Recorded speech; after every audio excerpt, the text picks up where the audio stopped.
Oh boy, it feels so good to be back in my usual habitat recording in my office again today. So if you saw the first video, you would see that I recorded outside deliberately to ditch my limit. So in this episode, we are going to be talking about 4 things that you can do to get unstuck if you are stuck. Stay tuned. Hey, this is Trish Jones, author, speaker, coach, and storyteller. And this is episode 1 of the Ditch Your Limits show. And today, as I said, I want to talk to you about 4 things that you can do if you are stuck to get yourself unstuck.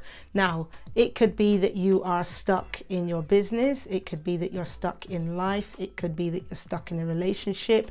It could be that you're stuck at work doing a job that you don't want to do. Wherever you are stuck, I really believe that these 4 things are going to help you get unstuck. So, number 1, the first one is that you have to take 100% responsibility for where you are today. Huh? Say what? Trish, I got to take responsibility, but it's not my fault.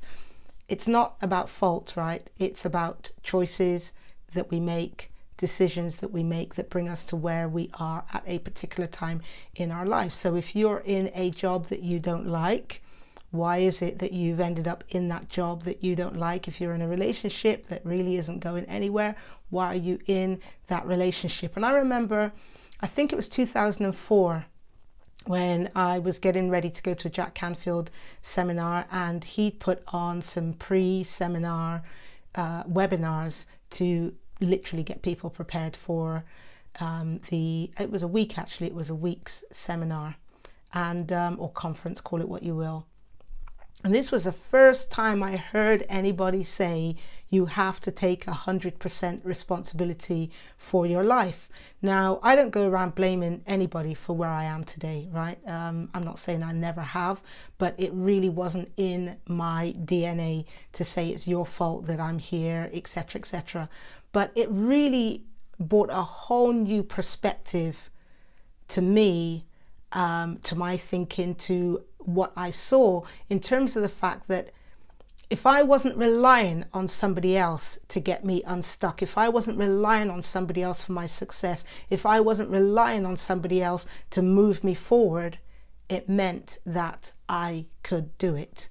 So rather than looking at this and saying, oh, you're saying this is all my fault, as I said, it's not about fault. It is about the fact that you take the power out of somebody else's hands and you put it back into your hands, and you take 100% responsibility. So therefore you can say, if I'm not blaming somebody else, and if I am not looking to somebody else to point a finger at to say, this is the reason you're here, it means that you have 100% power to actually get unstuck, right? So you can make that decision to say, right, I have to be the one to do something about this. I have to take responsibility, and so therefore I will do something to get myself out of this situation. Okay, so that's the first one. I'm not going to labor that anymore. Just take 100% responsibility for where you are, and understand that you've got to make some decisions and some choices that is going to be 100% you to get you from being stuck to moving forward. So number 2, if you combine that with what is it that you believe, right? What is it that you believe either about you? What is it that you're believing about the other person? What is it that you're believing about your situation? So again, I'm going to give you some examples. Do you believe that this is the best it's going to get? Do you believe that this is all there is? This is the only job you can do. This is the best you can do in terms of a relationship. This is the best you can do in terms of life, because my family were all XYZ, and so therefore, this is my destiny. So you have to check your belief system, and you have to ask yourself, what am I believing about me? What am I believing about the situation I am in? And what am I believing in terms of how I can move forward? If you can't move forward on your own, maybe you need to get some great books that's going to help you move forward. I'll put some suggestions actually in the description right down below in terms of books. Are you going to get yourself a mentor or a coach who is going to challenge your beliefs, right? Challenge your paradigms. And this is what these books ought to be doing as well, right? If they're not challenging your paradigm, or if you're speaking to people and they are just replaying what you have gone through, if they are just like a broken record, just rehearsing everything that you have gone through, then guess what? They are no good to you. You need somebody who is going to challenge your beliefs, challenge your perspectives, challenge your paradigms, and say to you, what do you want? I remember when I first told my story, right? And I haven't told my story yet on Ditch Your Limits, and I will do. But when I first told my story to my coach about how I was abused in my teens, and I'd never told anybody prior to that weekend. I'd told my husband for the first time, and now I was getting on to telling my coach. And I was kind of feeling all sorry for myself, the fact that I'd pented this up for over 20 years, and I wanted to do the sobbing. And my coach, just so cool, she just said, "Trish, what do you want it to look like?" And at first I thought, man, you're cold. Or woman, you're cold. But the more I thought about it, the more she literally created a pattern interrupt. So rather than me focusing on what has happened to me and the fact that the story has just come out and I'm kind of feeling a little bit sore, she challenged me to think about what I wanted my life to look like. And I'm telling you, that was a wake-up call. And I tell her this all the time and tell her how grateful I am that she didn't say, oh, there. And actually, she is the reason I tell my story, because she said to me one day, I really believe that you ought to tell this story. And I'm thinking, you must be mad. It's taken me 20 years to actually tell anybody this story, and now you want me to go air my dirty linen in public, right? And then one day I was out to lunch with one of my pastors, and I mentioned it to her and said, oh gosh, do you know what Christine said? And this was Christine I was speaking to with a C, and it was Christine who was my coach with a K. So I said to Christine with a C, guess what Christine with a K said?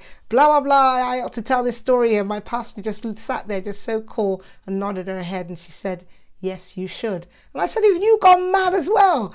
So there you have it. I attribute the reason I tell my story to the two Christines, because I think otherwise, even though eventually I told my family, I think that's exactly where it would have stayed. So that was number two. Number three is clarity. You have to be clear about what you want. So I said to you that my coach had said to me, Trish, what do you want it to look like? And so I then had to start thinking, what is it that I want out of life? And so it might be that you've got to sit down and say, what do I want in a relationship? What do I want in my life? What do I want in a job? What do I want financially? Because until you know, you're probably just making a load of statements, hopeful statements, I will say, that probably not going to get you anywhere. You could say that, oh, I wish I had, oh, I wish I did. Well, why don't you make those goals? So you have to put it on paper. Actually, you don't have to put it on paper. I'm going to recommend that you put it on paper, because when you put it on paper, you are then putting it out there, as it were. Some people talk about the universe. You're always going to hear me talk about God. You're putting the responsibility on you. You're putting it out there, as it were, because you are literally writing it down to say, this is what I want in my life, in my relationship, for my finances, for my children, whatever it is that you need to get clear about. And guess what? Get artistic. I am so rubbish at drawing, right? But get creative. It doesn't have to be artistic. Draw what you want, take photos of what you want, write out what you want, create scenarios in your head, visualize, in other words, in terms of what you want. You have to make that picture. You have to blow that picture up, because, I read recently where somebody said, oh, I think it's just so bad that Christians visualize. Well, you know what? We visualizing all the time, but it's what we're visualizing is the problem. So I'm fed up with these people going on about doing these things is new agey. You know what? If it's new agey to you, then break a leg, go do something else, right? But when I am sitting down worrying and fretting over something that may well never happen, what do you think I'm doing? I'm visualizing all the worst scenarios. You know, I get a pain here and it's like, oh my gosh, do I have cancer? So then you start visualizing or worrying about what am I going to look like in 3 years time or whatever. You know, you visualize a funeral and everything and what people are going to say at your funeral and blah, blah, blah. So, hey, I say to you, you may as well visualize something positive. Start sitting down and visualizing what you would like your life to look like. See yourself doing those things that you thought you couldn't do, you know, that you've never done before. Find a movie that gives you that perspective that you want. You gotta do something to change the image on the inside of you to allow something better to manifest on the outside. That's all I'm saying, right? So that is number 3. Get clear on what you want. Write it down, draw it, create it, whatever you do, but change the image on the inside of you. And then finally, the other thing is that you've got to have a bit of passion. So that is number 4, passion. Whatever you want to do, you've got to want to do it. So if you're sat down with somebody and they say, oh, this is what your relationship ought to look like. This is what your finances ought to look like. This is how much money you should be aiming to make, or this is what you need to be doing in your business. And really, it's not lighting your fire, but because somebody that you look up to has said it, you think, yeah, that's a really good idea. And then you go out and do it and you're miserable. That is not passion, right? Let me tell you also what isn't passion. And this is going to kind of shock some people, but hey, I don't mind. The other thing that's not passion is doing that thing that you are really, really passionate about, and then you make it look like a job, and then it becomes a chore, and then you hate doing it. I said it, right? So I am one for talking about building your business around your passion. But guess what? We all have more than one passion, and you've got to find that thing that you don't mind taking that passion and turning it into a business. So let me tell you, all the internet stuff and that I do, and speaking, etc., it's not actually my number one passion. Actually, some people would argue with that and say, no, Trish, speaking is your number one passion. Okay, yeah. Do you know what? They used to laugh at me at school because I always laughed at my own jokes. But yeah, nothing's changed. And guess what? This is me. And so I will laugh at my own jokes. So yeah, some people might say to me, you know, Trish, no, speaking is your number one passion. But in my view, it's not, right? One of my biggest passions actually is going out with my family. I just absolutely love being around my family. In fact, actually, if you don't have a family like mine, I personally feel sorry for you. Right? But I don't want to create a business around my family. And, you know, we've talked about doing a show before because our family is mad. You know, we are crazy. If you've seen some of my videos on Facebook, or actually, yeah, mainly on Facebook, yeah, you'll understand. I come from a mad family and I love it that way.